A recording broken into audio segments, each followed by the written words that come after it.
จะสิอาบน้ำด้วยใส่ อาบน้ำมาดาน น้ำมาดานเป็นยังคือบ่ได้อาบน้ำสิละน้อง ยาน อันนี้คือห้องนอนผู้สาวเด้อทุกคน อันนี้คือเอ้ยไผ่เพิ่นกำลังนึ่งข้าว โดยสวัสดี คักเนาะล็อกประตูอยู่เนาะจะสิเอาบ่บ่าวพังไทยน่ะ เอา เอาลีบ่ เอา โอ้ บนับก็ได้ นับก่อนได้จังหน่อยผู้ใหญ่จะดีบ่เชื่อข่อยว่าข่อยเอาเงินเจ้า ขอขอบใจพญายเจดีเจ้าคนไทยเด้อขอให้ร่ำให้รวยขออายุมันคนยืน เวลาจะเอิ้นนี่แม่เด้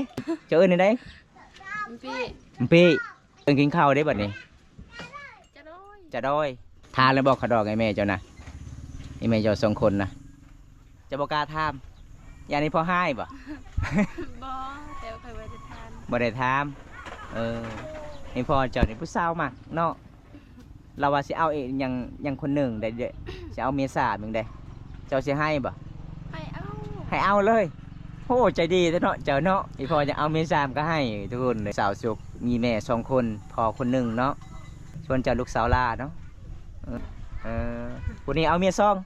เอาเงิน โอ้แสดงว่าแท้นี่พ่อคือกันเลยเนาะ อีพ่อคอยบ่เคยหาย บ่เคยให้ไพ่ขนาดหลักเงินก็บ่ให้บ่ เวลาพ่อแม่อีแม่เจ้าสองคนอยู่นำกันเขาเจ้าเคยผิดกันอยู่บ่เขาตีกันฮะ ไม่ได้แม่คอยที่สองอีพ่อคอยตี ไอแม่ใหญ่นั่นไอพ่อบ่กล้าตีเป็นหยังคือบ่กล้าตี เพราะว่าไอแม่ใหญ่มันใหญ่กว่าพ่อเนาะ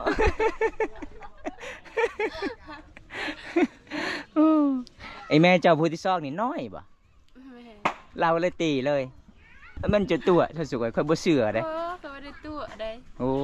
จะบ่แท้เนาะ เขาแทน เวลาพ่อแม่ผิดกันเจ้าก็บ่ได้ห้าม ก็คืออีแม่ใหญ่กับแม่น้อยเคยบอกเขาเจ้าผิดกัน เคยอยู่บ่ผิดกันคือเที่ยงกันหรือว่าตีกัน เถียงกัน แทงกันซื่อๆกันแล้วเนาะบางคนก็บอกว่าเขตชนบทบ้านเฮานี่เอาเมียสองบ่ได้ก็คือหลายคนเอาเนาะเมียสามเมียสี่ก็มีเนาะ แม่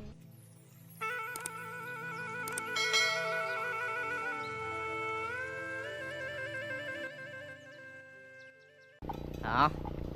ทักทายสบายดีทุกคนสบายดีบรรยากาศยามแลงทุกคนนะวันนี้คือบอมตากะสิเดินทางออกจากหมู่บ้านคนสีทุกคนเลยบอมตากะจัดให้ตามคำขอผู้ใหญ่ใจดีจากประเทศไทยบอมตากะไปสะพานบุญให้ซอยน้องครอบครัวสาวสุขซอยเงินประมาณ300,000 กีบทุกคนมื้อนี้บอมตากะสิได้พอหรือบ่น้องเด้อันนี้เป็นหมู่บ้านน้องพี่น้องหมู่บ้านน้องเด้หมู่บ้านน้องก็คือเจ้าต่างบ้านตามแคมเซละน้องหรือว่าตามรินเซละน้องข้างๆเขาจะเห็นให้ก็จะเป็นภูเขาเด้ทุกคนเดี๋ยวมื้อนี้กะไปนำกันเลยทุกคนสิได้พอหรือบ่น้องนี่ในเนี้ยการเดินทางก่อนสิเข้าหมู่บ้านกะได้ยินเสียงเขาเจ้าเลี้ยงงูเลี้ยงควายทุกคนในเขตชนบท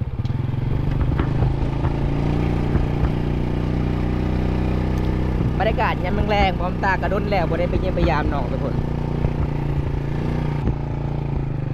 ยามแรงๆนี่ส่วนหลายเขาเจ้ากะเอามือวัวใส่ขอกมาเรียบร้อยเลยทุกคน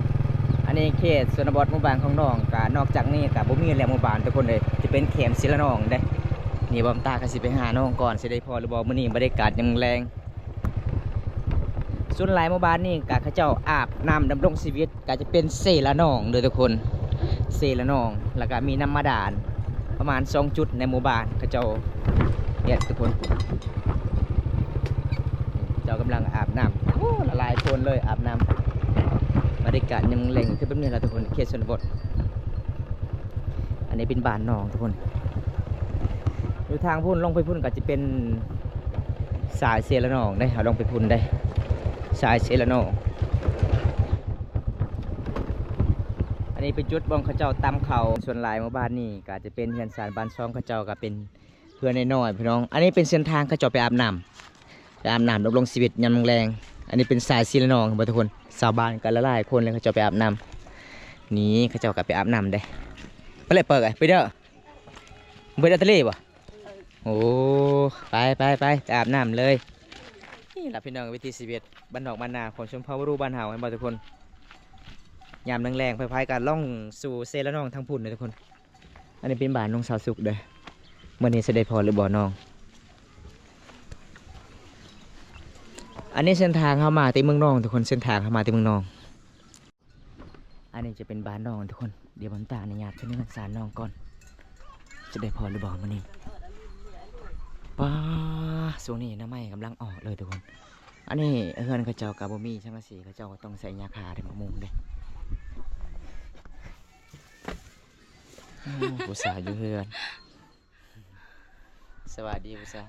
โดยสวัสดี ป้าเจ้าสิไปใส่แต่งตัวงามนี่นะ อยู่เพื่อน อยู่เฮือนก็แต่งตัวงามวันนี้ดีพอน้องอยู่เฮือนอยู่สร้างคือเก่าอีหยังประตูเจ้าคือจะเปิดบ่หลายนะป้าคักเนาะล็อกประตูจนเนาะ ผู้ใดนี่นะผู้สาวบ่ เลยเคย เอ้ยเจ้าไม่ยั้งในหน้าเจ้าน่ะแดงๆนะ เอาวันนี้ก็คือน้องกะแต่งตัวงามๆทุกคนเจ้าสิบอาบน้ำตอนแรกหมดหรือว่าจังใดเจ้าแต่งตัวนี่นะ อาบน้ำตอนแรก เออแล้วหรือว่าซักเขาให้ แล้ว โอ้แล้วไวเนาะคนดุเนาะมียั้งถึงนะ ซอย ช้อย เพิ่นว่าคันนะทุกคน อันนี้คือเป็นสาวยูทูบเบอร์เด้อผู้ใดถึกอยากขับชมวิถีชีวิตน้องถึกอกทุกใจกับพักเขาติดตามเลยทุกคนเลยน้องสุขสาวลาวพามังกองเนาะ แม่ โอ้เมื่อนี้เจ้าฮู้ยังว่าคอยมาเยี่ยมยามเจ้าบ่ฮู้บ่คอยสิไปขอมันให้ FC พังไทยได้ เจ้าสิเอาบ่พังไทยนะ เอา เอาอีหลีบ่ เอา โอ้ยพ่อแม่เจ้าจะเอาเท่าใดขาดองนะ บูฮู บ่ฮู้โอ้คันบ่ฮู้แล้วเนาะบ่เอาแล้ว เอาทุกคนน้องเบิ่งหน้าตาก็สิบ่สบายแน่ได้ติดต่อก็บ่ได้ทักก็บ่ตอบโอ้หมู่บ้านที่บ่มีสัญญาณโทรศัพท์มันยากเลยทุกคนเลยเป็นได้มื้อนี้บ่ได้ออกไปถ่ายคลิปมื้อนี้บ่ แมนบ่สบาย อีเมลบ่สบาย เคยนี่ เจ้าโอ้ เจ้าได้พันยังคืนนี้บ่ได้พันยังเลย บริเวณยัง เอาทุกคนมื้อนี้ก็คือบอมตากะจัดให้ตามคำขอผู้ใหญ่ใจดีจากประเทศไทยแล้วก็ไอ้ฮักจากประเทศไทยเห็นคลิปน้องแล้วก็น่าสงสารน้องผากเงินมานำบอมตาให้น้องซื้อเครื่องของที่จำเป็นเสื้ออาหารกินเงินจำนวนประมาณ300,000 กีบทุกคนเลยบอมตาไปสะพานบุญให้พี่น้องเจ้าฮู้บ่ผู้ใหญ่ใจดีผากเงินมาบ่ฮู้เลย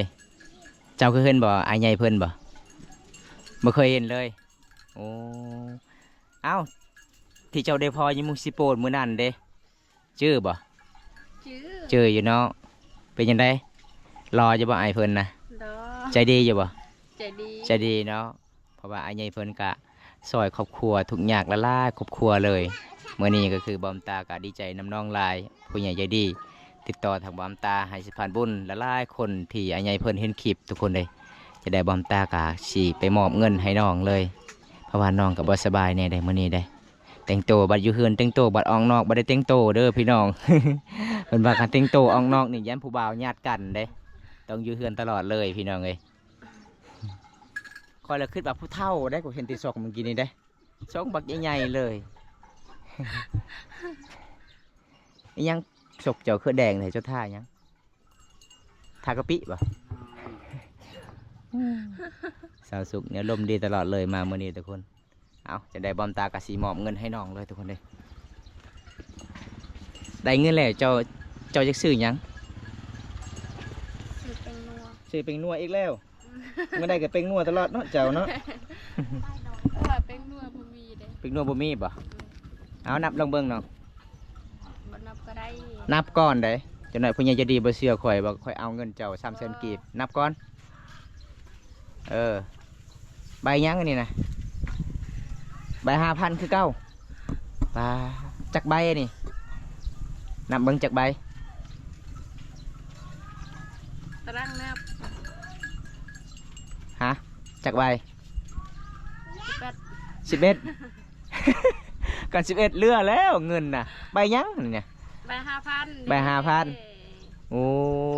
ผู้ใดอยากแลกก็แลกน้ำชาสุกทุกคนเลย ผู้สาวบ่ฮู้จักเงินเด้ออันนี้300,000 กีบใบ50,000 กีบบ่แม่นใบ5,000โอ้ยสิพี่น้องเอ้ยพอดีเนาะคันเจ้าไปซื้อเครื่องนี่เขาตัวเจ้าใบยังใบ5,000เจ้าให้เลยบ่ ให้ คันใบเส้นหนึงเด้ใบ10,000 ใบ15 โอ้ เอาบ่ได้มีหานใหญ่ๆก็คือให้ชาวชุกมาซื้อโลดเด้อพี่น้องเอ้ย ถือเงินเป็นกระสอบกับเบิดมือเดียวเลยเอาขอขอบใจพ่อใหญ่ใจะดีเด้อ ขอขอบใจพญาเจดีจากประเทศไทยขอให้ร่ำให้รวยขออายุมันคนยืนขอให้ได้เงินกลับคืนมาลอยเท้า ขอให้ได้เงินกลับคืน100 เท่าพันเท่าโอ้เอาก็คืออาใหญ่เพิ่นเจ้าก็เห็นเลยเนาะได้พอเมื่อนั้นทุกคนอาใหญ่เพิ่นก็เห็นน้องๆก็เอิ้นเข้ามาอยากซื้อข้าวเปียกให้กินอาหารให้กินทุกคนเลยใจดีหลายเลยเนาะอาใหญ่เพิ่นนี่เนาะทั้งรอทั้งใจดีได้ก็คืออาใหญ่เพิ่นก็เฮามีหยังของฝากของต้อนนะทุกคนเด้มีแต่เขาขอบใจละอาใหญ่มื้อนี้ปอมตาก็ดีใจหลายไปสะพานบุญให้ละลายหมู่บ้านทุกคนมื้อนี้ก็คือได้ฟอน้องยามบรรยากาศยังแรงน้องก็บ่สบายน้องก็สิไปอาบน้ำแน่ทุกคนไปตามติดวิถีชีวิตน้องด้นเลยบอมตาก็บ่ได้อัปเดตวิถีชีวิตน้องไปลาป่ามื้อนี้ก็ขอขอบคุณอีกทีนึงผู้ใหญ่ใจดีจากประเทศไทยขอให้อายุดีมีแห้งขอให้ร่ำให้รวยขอให้อายุมันควันยืนเฮ็ดสิ่งใดขอให้ได้สิ่งนั้นเด้อบ่ให้เจ็บบ่ให้ไข้ทุกคนเลยบอมตาก็ดีใจหลายไปสะพานบุญนำพี่น้องได้ทำบุญร่วมกันทุกคนคันที่สื่อเป็งนัวนี่ได้จักทงเนาะ หลายอยู่บ่3 เซนกีบเนาะมันก็หลายทงอยู่เนาะก็ได้ประมาณ10 ทงเนาะไอ้ยังไอ้เจังอะเชอะไอ้ยังเขาบอกนะไพ่บอก ซื้อข้าวสาร ไอ้ซื้อข้าวสารแล้วพอได้บอกว่าให้เจ้าซื้อข้าวสารนะ อีเมลไว้ อีเมใหญ่อีเมหน่อย อีเมลใหญ่อีเมใหญ่ส่วนอีเมหน่อยเว้าลาวบ่เป็นเลย บ่เป็น บ่รู้ก็บ่เป็นบ่ บ่เป็น บ่เป็นหมดแล้วสิอยู่นำกันได้นะได้เว้าภาษารู้ก็บ่เป็นนะ อยู่ได้ ฮะ ก็อยู่ได้ อยู่แบบธรรมดาเนี่ยเอ้าเวลาจะเอิ้นนี่แม่เด้เราก็ว่าบ่เป็นเอาจะเอิ้นนี่ได้ พี่ พี่อ้าวคันเจ้าเอิ้นเป็ดแล้วเราฮู้เลยคันเจ้าเอิ้นภาษาลาวอีแม่ก็บ่ฮู้เลย บู เฮ็ดใส่หม้อยเลยจะเอิ้นกินข้าวได้บัดนี้ จะโดย เราก็เข้ากินคือกันบ่ ฮะ เราก็เข้ากินคือกันบ่ไอ้แม่เจ้าไอ้แม่น้อยนะอยู่เหมือนกันจักปีแม่น้อยแม่ใหญ่ บู บ่ฮู้โอ้เอ้าคือพ่อแม่คือเจ้าบ่ได้ถามเลยพ่อแม่บ่เจ้าถ่ายคลิปพ่อแม่นะเจ้าบ่ได้ถามเลยว่าอยู่นำกันจักปี บ่ได้ถาม บ่ได้ถามเจ้าถามมึงเด้อไอ้แม่เจ้าแม่น้อยแม่ใหญ่ขะดองหลายปานใดพอเจ้าให้นะ อันขะดองบ่หลายเจ้าก็บ่หลายอีกต่อไปนะเจ้าจะเอาผู้บ่าวฝั่งไทยทานแล้วบอกขะดองไอ้แม่เจ้านะไอ้แม่เจ้า2 คนนะจะบ่กล้าถามอย่างนี้พอให้บ่ บ่แต่ว่าเคยบ่ได้ถาม บ่ได้ถามนี่พ่อเจ้านี่ผู้สาวมักเนาะเราว่าสิเอาเองยังคนหนึ่งได้เด้อสิเอาเมียสามมึงได้เจ้าสิให้บ่ ให้เอา ให้เอาเลยโอ้ใจดีเนาะเจ้าเนาะอีพอจะเอาเมียสามก็ให้ทุกคนเลยเอาเมื่อนี้ก็คือเดี๋ยวพอน้องสาวสุกมีแม่2 คนพ่อคนหนึ่งเนาะโอ้ไอพ่อก็เฒ่าไอแม่ก็เฒ่าอะไรบัดนี้ชวนเจ้าลูกสาวลาเนาะอาจจะไปไสคือบ่เห็นอยู่เฮือนนะ ไปเฮ็ดงาน ไปเฮ็ดงานโอ้ได้เงินมากกับพักบ่หรือว่าขอเงินนำแม่ตลอด ขอนำเงินแม่ตลอด เอ้าไปเฮ็ดงานคือขอเงินนำไอ้พ่อไอ้แม่ บ่ ฮู้กัน ยัง บ่ บ่ทันเฮ็ดเวียก ยังบ่ทันได้เวียกอีกโอ้แล้วเลยเนาะคันยังบ่ทันเฮ็ดเวียกเฮ็ดงานอันนี้ก็อ้ายบ่ผู้นี้เอาเมียซอง เอาเงิน โอ้แสดงว่าแท้นี่พ่อคือกันเลยเนาะเสน่ห์แห้งอีหลีเฮือนเจ้านี่ นี่พ่อก็ได้เมียซองไอ้แม่ไอ้บ่แม่นนี่แม่ ลูกชายก็ได้เมียซองยังอีกไอ้เจ้าผู้หนึงยังบ่ได้เมีย ยังบ่ได้มี ยังโสดเลย ก็เลยรับเฮ็ดงานอยู่นครหลวงเวียงจันทน์ แม่ แต่เงินบ่ได้จักกีบ บ่ได้จักกีบ โอ้เราไปด้นเลยบ่น้อง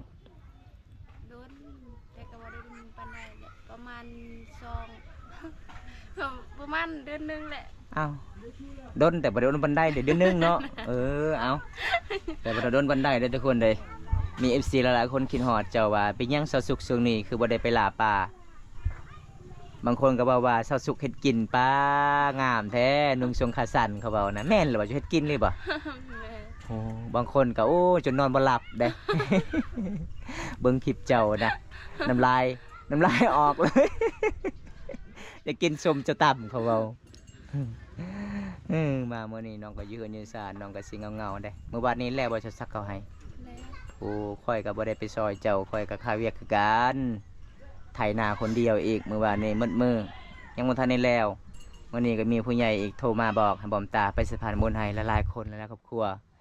วิทย์แต่เจ้าก็คือบอมตายังสิขึ้นบ้านสะบึกอีกยังซ่องครอบครัวอีกโอ้เมื่อยหลายเลยทุกคนเลย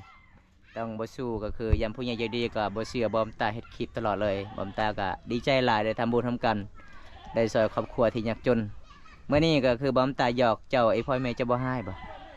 หยอกไว้พอได้เมีย2คน บริหาร คันนี้พอเจ้าให้ขอยเจ้ารับประกันเด้ เด้อเอลี่บ่ อีดี เจ้าสิว่าได้คันนี้พอเจ้าให้นี่ อีพ่อคอยบ่เคยหาย บ่เคยให้ไผขนาดหลักเงินก็บ่ให้บ่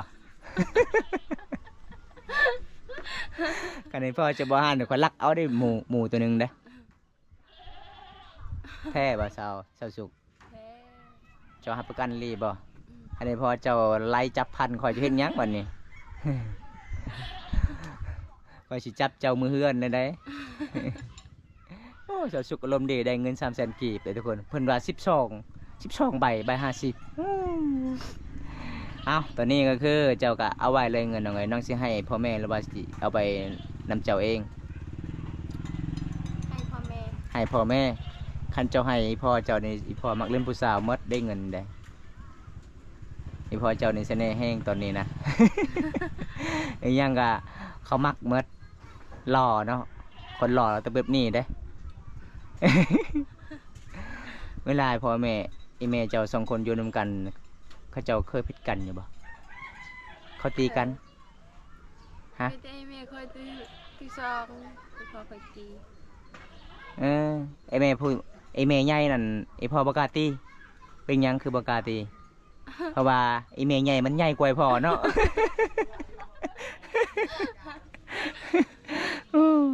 ไอแม่เจ้าผู้ที่ซอกนี่น้อยบ่ แม่ เราเลยตีเลย เป็นยังได้บ่นี่จะเป็นกรรมการฮะ มันจะตัวถ้าสุกค่อยบ่เชื่อเด้ โอ้เขาไม่ได้ตัวได้ โอ้จะบ่แท้เนาะ เขาแท้ เวลาพ่อแม่ผิดกันเจ้าก็บ่ได้ห้ามก็คืออีเมย์ใหญ่กับแม่น้อยเคยบอกเขาเจ้าผิดกัน เคยอยู่บ่ผิดกันคือเที่ยงกันหรือว่าตีกัน เถียงกัน แทงกันซื่อๆกันแล้วเนาะโอ้เอาทุกคนบางคนก็บอกว่าเขตชนบทบ้านเฮานี่เอาเมียสองบ่ได้ก็คือหลายคนเอาเนาะเมียสามเมียสี่ก็มีเนาะ แม่ อ๋อบางคนก็อยู่นำกันได้ถึกใจก็อยู่นำกันได้ถ้าบ่ถึกใจก็แยกอีกเนาะโอ้ทุกคนเลยอันนี้มันเป็นตามประเพณีบ้านเฮาเด้อพี่น้องเอาเมียสองได้เด้อทุกคนถ้าผู้สาวมักก็เอาได้ถ้าผู้สาวบ่มักเฮาบังคับบ่ได้ทุกคนมันเป็นตามเสื้อของชมเผ่าบรูบ้านเฮาเอาตอนนี้ก็คือน้องสาวสุกก็สิเอาไว้เงินก่อนถ้าเพิ่นเอาไว้บำตาเห็นบำตาลักคืนได้ จักโมงจะสิไปอาบน้ำนะ ประมาณ6 โมง 6 โมงตอนแรกแล้วเจ้าสิเฮ็ดบ่ช่วงนี้มันสิมืดมันสิฝนตกได้เจะสิอาบน้ำอยู่ไส อาบน้ำมาดา น้ำมาดานเป็นหยังคือบ่ได้อาบน้ำสิละน้อง ยาน ย่านหยังย่านปลาสลาม ยันปลาสลามครับ โอ้ผู้สาวใหญ่ปานนี้ย่านปลาสลามอีก อันนี้คือห้องนอนผู้สาวเด้อทุกคน อันนี้คือเอ้ยไผ่เพิ่นกำลังนึ่งข้าวทั้งคุณคืออีแม่เพิ่นได้อีแม่กะเท่าเลยเนาะสุกๆเนาะ แม่ อีแม่ผู้อีแม่น้อยนี่ไปไสอีแม่ผู้ที่สองนี่ ไปใส่บ่ บ่โหบ่ แม่ เอ้ยเจ้านี่เว้าลาวเก่งนะเขาเว้าเด้ ไปจุดเรียแล้วเว้าไปหาหยังไปจุดเรียน่ะ ไปหาเฮ็ด ไปหาเฮ็ด แม่ เออภาษาลาวเรามาจากบ้านใดนี่นะ บ้านตะลัง บ้านทะลังบ้านเก่งกะลังพุ่น แม่ เมืองพีนโอ้ได้ลูกไผ่ไก่เลยเนาะ แม่ โอ้เวลาเรามาเมืองนอกเราก็ฮู้ภาษาเฮาบ่ อืม จะโดยก็จะโดยคือกันทุกคนเลย เพิ่นมีลูกไผ่มาจากต่างเมืองได้แต่เพลงเดียวกันเนาะแต่เพิ่นเว้าลาวนี่ค่อยแปลกที่สุดเลยเพิ่นว่าไปจุดเรีย หัวควันเลยทุกคนเลย วันนี้มาเลยนมาแอนหยอกเซาซุกกะมวนหลายเด้อทุกคนเลยอยากพอได้อยากหับชมวิธีชีวิตน้องไปเบิ่งน้องไปลาป่าก็มาได้เพราะว่าช่วงนี้ฝนตกแล้วก็คือลาบ่ได้แล้วทุกคนเลยคันมีห้ามลาก็ลาได้เนาะบ่มีห้ามก็ลาบ่ได้เนาะ อ๋ออันนี้เจ้าสิขายมักซิลีนี่บ่สิเฮ็ดหยังคือปะไว้อยู่นี่นะ เอาไว้อยู่นี่แหละ เอาไว้อยู่นี่ป้องกันคนขโมยบ่ขโมยบ่ มาแม่นแต่นี่มันบ่งามแล้ว บ่งามแล้ว อันนี้สำหรับอ้อยหนูเนาะ เวลาเฮาห้อยอยู่นี่ก็เฮาใส่กลับอยู่พุ่นกันเวลาหนูขึ้นเฮาก็ทึกเลยเด้บัดนี้โอ้ยพี่น้องเอ้ย ชนเผ่าบรูบันเฮาเฮ็ดให้ส่วนกับปลูกอีหยังต่างๆเด้อันนี้พอได้ไปหาอนามัยนะ เอ้ย เอ้ยเจ้าเอ้ยไผ่เจ้า แม่น ชวนเจ้าคือบ่ได้ไปหา มื้อนี้ข่อยบ่สบาย บ่สบายโอ้บ่ได้กินยาบ่ บ่ได้กินยา เป็นหยังคือบ่กินยา บ่มีเงินซื้อ บ่ ยา มีเงินยังซื้อถ้ามียาแล้วเจ้าสิกินได้บ่ กินได้ โอ้ข่อยมีอยู่ยาทางข่อยสิให้ยาเจ้านี่ข่อยบ่ได้รับผิดชอบได้ยานี่กินแล้วก็คือแลนตักน้ำเลย เอายอกน้องทุกคนบอมตาก็มียาสาราติดตัวตลอดเลยไปทางใดก็ติดตัวเพราะว่าบ่สบายตอนใดก็กินตอนนั้นเลยทุกคนอันนี้เป็นบ้านเสาสุขบรรยากาศเลาะๆในเขตชนบทหมู่บางคนซีเมืองนอกแค่โซนในเขตในเมืองทางพุ่นก็จะเป็นภูเขาไปบ้านตะลิงทุกคนภูเขาทั้งนั้นได้มือบ้านเมื่อซื้อนี้บอมตาไปสะพานบุญให้น้องสาววานก็อันนี้ละพี่น้องภูเขาละสาวานเฮ็ดสวนทุกคนไกลๆทางนี้เลยคันสิไปทางหลักทางนี้ก็บ่ไกลปานใดแต่บอมตาก็สิไปโค้งมันก็ไกลเติบทุกคนเลยเอาทุกคนจังใดบอมตากาสิปิดคลิปเดี๋ยวสำนี้ก่อนเดี๋ยวทุกคนบอมตากาไปสะพานบุญให้ผู้ใหญ่ใจดี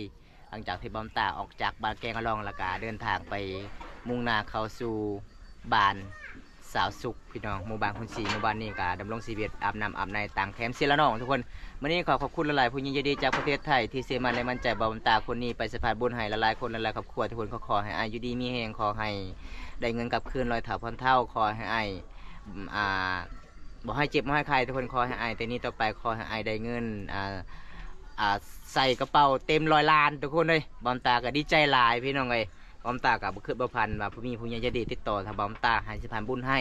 แล้วก็ได้ทำบุญร่วมกันบอมตารู้สึกดีใจหลายทุกคนเอาคลิปหน้าพบกันใหม่ขอกล่าวคำว่าสวัสดีครับบ๊ายบายบ๊ายบายได้สุข